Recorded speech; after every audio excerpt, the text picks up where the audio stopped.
So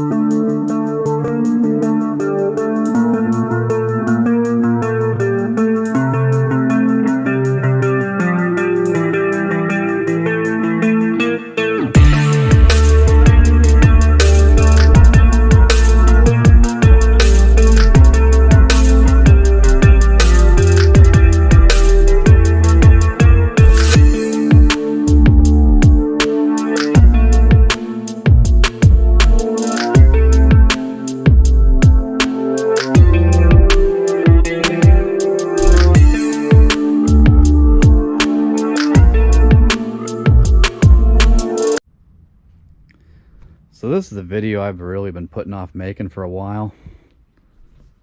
It's my long-term project. 1972 Chevelle SS454 car. I actually got it from my dad. Long story short, he was on his deathbed practically, not doing too well, and wasn't sure he was going to make it. Gave me the car. Wasn't quite completed. Actually, we ended up redoing a whole lot of stuff, and sadly it's to this point where it's become a catch-all, and I've kind of stalled on it as my fault, and yeah, I'm burnt out on it. So the whole point of this is going to be basically don't do what I did. I had to have everything so perfect in a certain way, and nothing would do, only certain parts, and yeah, it got way out of hand, and now I'm at the point where, like I said, I'm burnt out, and I actually want to get rid of the car now. So I've offered it to a couple people, thought I had it sold as is, and then they backed out last minute. So right now, I'm pretty much committed. I'm going to dedicate a day a week, like 8-hour day, try and just attack one little thing at a time and get it done. And a friend of mine is a co-owner of a consignment business. They deal in a lot of these muscle cars of this era. They do real well buying and selling them. Probably going to leave it with them and see what they can get out of it for me, so I kind of move on. I've got several other things, you know, irons in the fire, so to speak, so it's not like it's the end of the world for me. I'll never have anything again. Actually, there's 2 more Chevelles right there and there. So, and I've got a first gen Monte Carlo as well. So I've got enough projects, just not enough time or resources to really get after them all. I need to be realistic and thin the herd a little bit, and yeah. So I think what we're going to do here is I'm going to start moving some things out of the way, clearing the car off, and I'll give you guys a full walk around and the ins and outs of this car and show you what's been done to it. 'Cause right now it just looks like a car with a bunch of crap piled on it. So I'll set up the tripod and do a time lapse.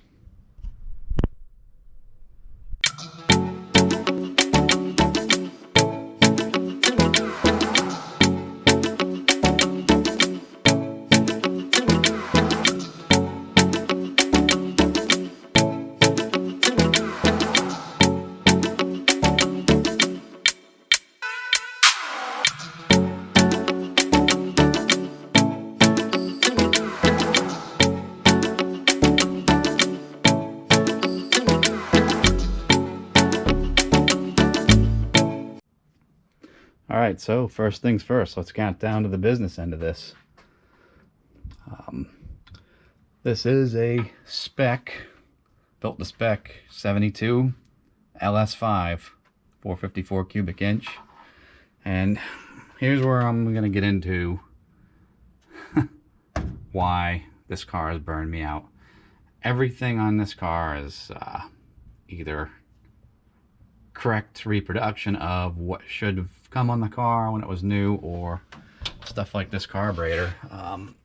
It had to be the correct finish, you know. the right part number, the right build date. This isn't a numbers matching car, so I don't know why I let it get so obsessive with me about that. You can see with time, a little bit here and there needs some touching up, but one of the guys that looked at this car looked at everything and said, oh yeah, this is going to come apart and be completely redone.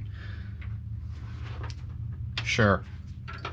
Literally, there's shiny paint still under there. It's dusty, it's dirty. It needs to be washed. Plain and simple. I will get to it. Why do I have orange tape on my master cylinder, you might ask? Keep moisture out. That's where I'm at right now. I was not getting a good firm brake pedal out of the car. I wasn't getting any fluid out of the rear wheel cylinders. Just nothing was really working out with that. This particular year car, there's not a lot online telling you the exact routing and where things mount and all that. This car is obviously a tribute. It is not a real W code car. So it was drum brake at one time and it was converted to discs. So if it was an original car, I probably wouldn't be having the problems with locating and tracking down stuff. Although I will say this, a lot of the reproduction stuff out there just does not fit. I don't care who you ask, and if they say it's great, it's wonderful, they're probably a dealer for the stuff and sell it. That's why they're going to say that. I've bought 2 or 3, I can't remember exactly, brake line kits for this car and used pieces from just about every one to even get close. I got so frustrated I covered the car and walked away from it months ago. Basically, I need to get unfrustrated and get underneath the car and fiddle around with it until everything fits and goes together how it should. Sadly, the last time this ran was like April, May, somewhere around there, 2014. So I probably need to pull the plugs, roll it over by hand, put a bore scope in it, make sure everything's good, give it an oil change, even though there's maybe 20 minutes of runtime on what's there, just to be safe, and kind of move on from there. I'm literally gonna set the front and rear windows, obviously clean it up, get the brakes working, and an exhaust system, because there's just lead pipes that I added some piece of scrap pipe onto that dump under the car, away from this thing being ready for a front end alignment, have the AC charged, and be driving. And one might ask, why don't you want to keep it then if I'm just done? I don't know how to describe it any more than that, other than I'm just done. The car has just consumed, God, since 07 was when I took possession of this car. So, and really I got real heavy into working on it in 2011. And the guy that my dad had finished the body and paint for him on this car while he was sick just really took advantage of the situation, mudded a lot of stuff up, destroyed this quarter panel to where I had to cut it off and weld another one on. We ended up repainting the whole car. This isn't a $80,000 spray booth, so it came out really well, but if you look hard enough, you're going to find some things that aren't quote-unquote perfect on the car. I am, when I get it up and running and stopping under its own power, going to take it to a friend of mine who has a nice booth, does good work, and he's going to do some little correction here and there, fix a few things for me. And we're going to get it right and dialed in so I can get some decent money out of it. So, moving on to the interior. It's been converted to bucket seats, console. It does have full gauges with a tack. That's the sport steering wheel. I put a tilt column in the car. This ugly, plain, weird looking shifter knob, little known fact, that is the correct knob for a 7172 Chevelle with a console. Should not have the shift pattern on it because obviously it's on the console. I looked for 3 or 4 years at least for that before I found one. Paid a pretty penny for it, but I have one. you know what? So what? It really doesn't matter anymore. At that time, to me, I was obsessed with it, and guess what? I'm still not driving the car. So, if you notice a little frustration in my voice, yeah, there is. That was another thing, looking back, that I did too. It has these deluxe seat belts. It took me buying a couple of sets, you know, broken sets, I would say, and digging through what we had here in the garage to make a complete set for the car. Those rear quarter trim panels, PUI, not trashing them, but when them were bought in the mid to later 2000s, they'd switched to plastic for that upper piece that sits in here. And it was a horrible idea because this car has been in the garage, not in the direct sunlight, but just from the Florida heat, they've curled to where they won't stay hooked onto here. Fast forward to 2020, I want to say, I bought some brand new ones. Wouldn't you know it, they've switched back to, you guessed it, metal, like the originals. Imagine that. So, another thing I obsessed about and had to have, these wheels. Oval around the lug nut, or excuse me, the valve stem, and they're a certain size. There's a couple of different sizes, and there's round ones. The spokes are a slightly different shape year to year as well. I think these are like 71 to 73 or 71 to 74, 70 and a half on the Camaros. And this paint, I don't know if it'll focus in. It's not like the stuff out of the rattle can most people use on these. It actually has a texture to it. I hunted down the original formula. I went to a couple different paint stores, and one of the local ones I deal with was actually able to get me this with what they call a suede additive. A lot of people, oh no, they didn't come like that. Bull crap. My folks bought one of these cars brand new, actually, in late '72. They almost didn't get the car. And yeah, that's what the wheels looked like. So, one of the issues too, when the other guy was working on a car years ago, he didn't put the rear window in right, didn't set it in right. And it leaked when I washed it, and didn't know this. Oh no, we'll see if you can see this. But if you look across it, you can kind of see that this panel is a little warped and hooped over there where it leaked in. So I had to buy a new one. It's sitting in the house. I'll eventually put it in once I reseal the rear window. That was one of the things too I could have saved some time on. I wasn't thrilled with the color of the car that my dad had chose at the time. It's a '02 Chevrolet truck. They actually had a truck that color. It's called Indigo Blue. Is this here, still in the channel. And I decided to go to a Mulsanne Blue, like the car they bought new in 1972. So, and here we are under the trunk lid area. So, need some detailing as well. This overspray, I'm gonna have to clean this out again and scrape some of this stuff. Looks like undercoating crap from previous people. And resplatter paint the trunk to get it detailed and looking right. Oh, as I look around the garage, yeah, that's another big one. These air cleaners, they don't reproduce them. They do for 70, not 1 and 2. 1 and 2, angled, has this thermactor here, went down to the exhaust manifold, etc., etc. This base is different than 1970. It's specific. They don't make them. I went through almost a year-long fiasco to get that one, and then I had to repair it. This tube was missing. Some Corvette restoration place sell these, so I actually did the repair on that, blasted, primered, and then painted it in the correct finish. Again, me obsessing about stuff that really doesn't matter because it's not a matching numbers original 454 car. More than likely started as just a Malibu.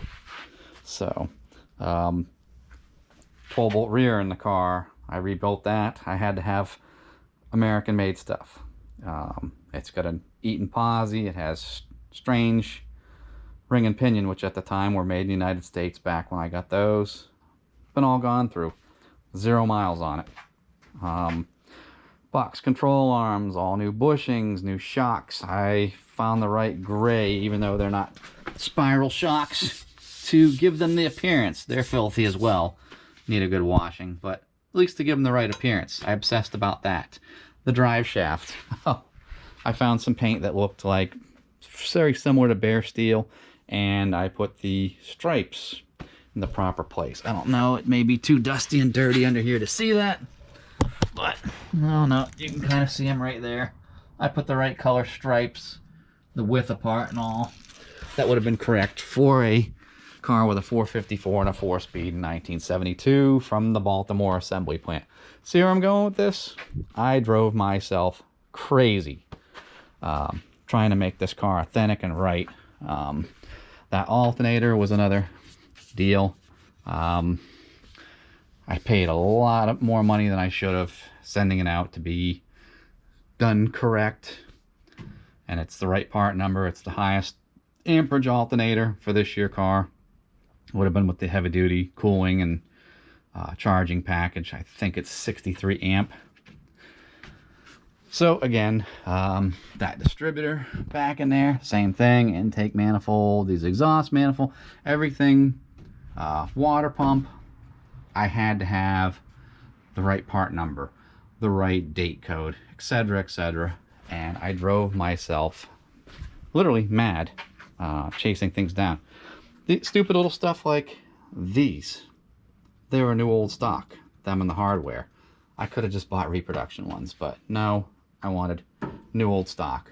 I will say I'm glad certain things like this hood, I didn't buy a reproduction. This is actually an original hood that I found was in pretty good shape.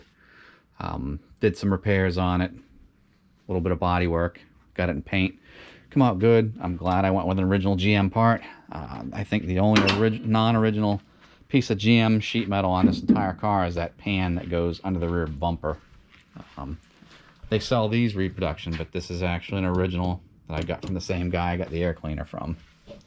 So yeah, would be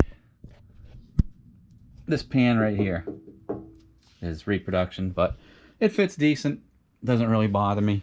Like I said, everything else, deck lid, doors, fenders, hood, roof skin, all that. Both quarters have been replaced on the car. They weren't really rusty. Somebody was using this as a race car at one point, and they actually cut this inner lip here completely off and rolled what was left in, and it warped this panel in here really, really bad, is what caused it to need replaced in the first instance. So this is one of the things that is a trap with long term on these cars. I had these on the car when I took them apart. These are actually brand new. Couldn't find the ones that come off the car, couldn't find them, couldn't find the hardware. I was just losing my mind. A couple months ago, I'm cleaning out a cabinet in the garage here, and lo and behold, oh look, let me see. These are, no, them aren't the ones. These are the ones right here. So yeah, I picked this up and I'm like, does that say what I think it does? Well, I'll be damned. There's the hardware, those discs, the rubber cushions that they sit on, yeah, everything, just, you know, hanging out.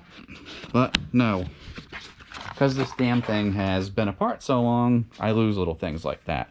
The interior screws for the interior, I lost most of that stuff somehow, or it got used on another car. I don't know which. I don't care at this point.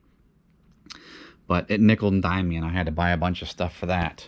All this hardware for this stuff, and the grill, and the little plastic clips, most of that got lost or broken. Couldn't find it.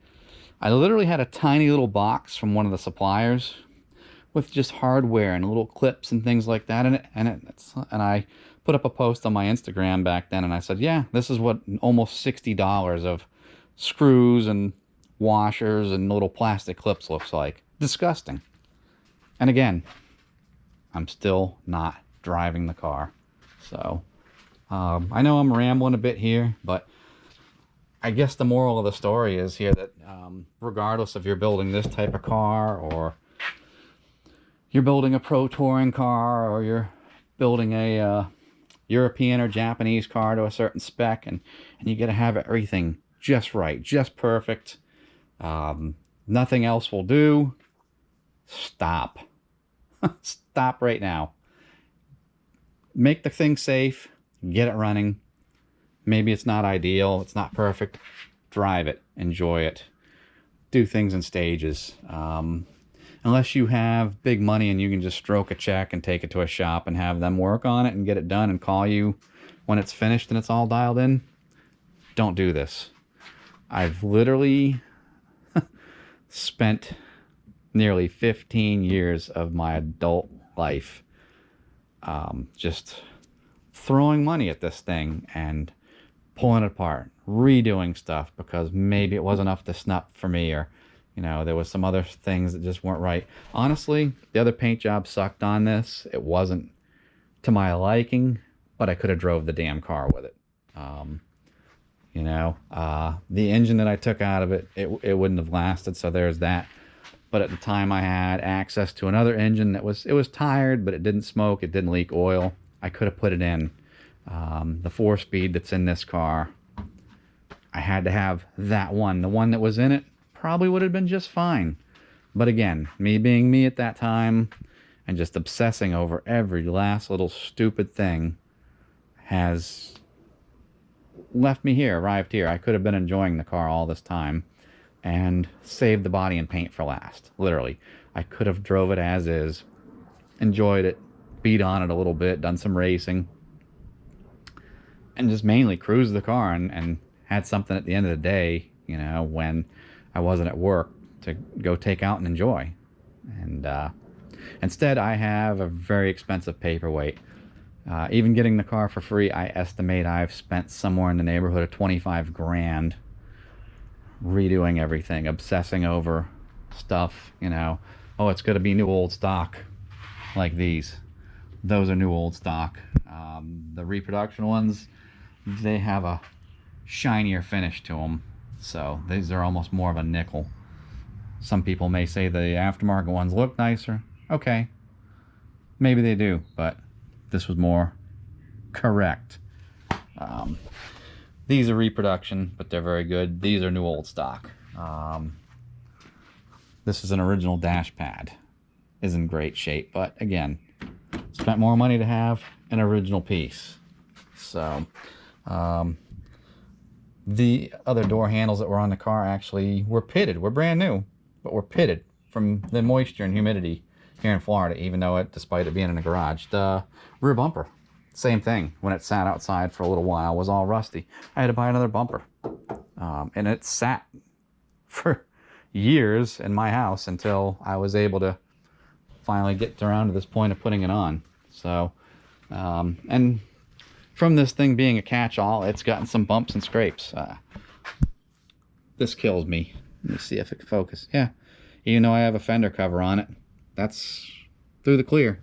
I don't know how we're going to fix that without respraying the whole fender. Don't know. I'm going to leave it up to my friend when he fixes some little things on it here. It's on jack stands, full frame car. It's supported and all right, but obviously it's sagging a little bit because of the weight of that big block. Somebody come by and open the door, and with the clearance tighter, yeah, took the paint off. That's going to be fixed. So little things like that just absolutely drive me wild. This here, this is my fault and my friend that helped me paint the car.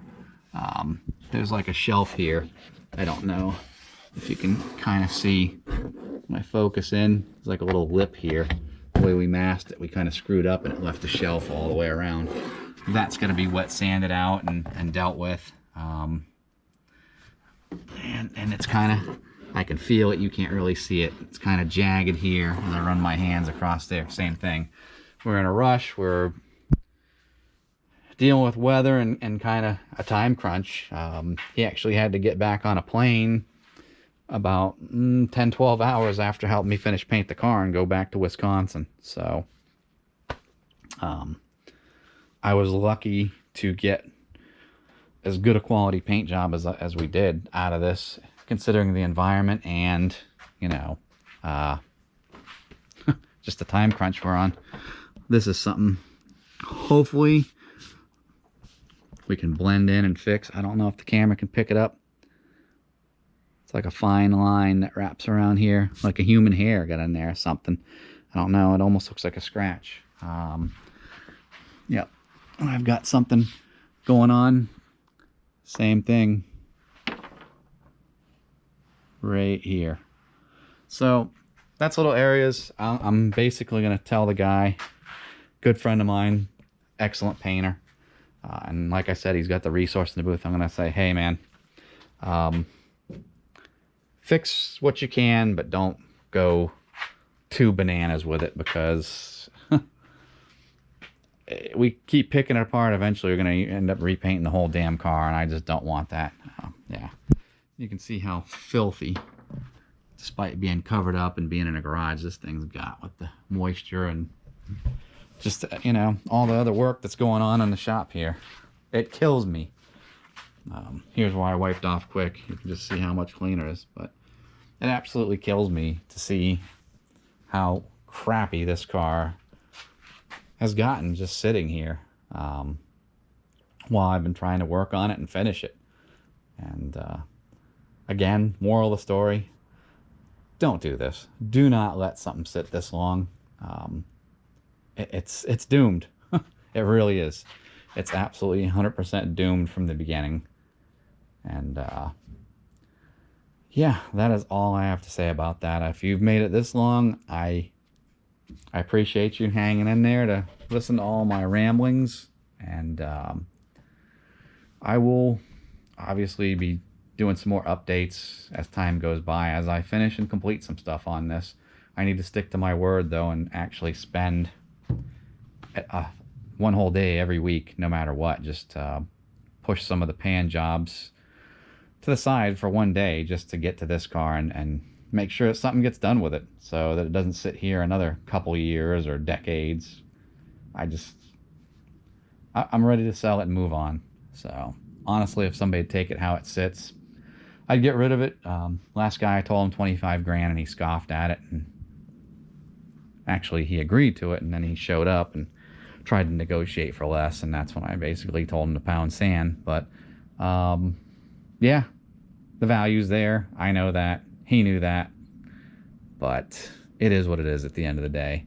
And hopefully I'll finish it and make, instead of just barely breaking even, I'll actually get a little bit of profit out of it and walk away, and I can kind of move on to the next thing. I really want to get a bigger shop, rent a shop that's a couple thousand square feet to work out of, instead of the clutter here at home. So it doesn't flow very well, obviously, and there's just a lot going on in here. So with that, thank you again, and stay tuned.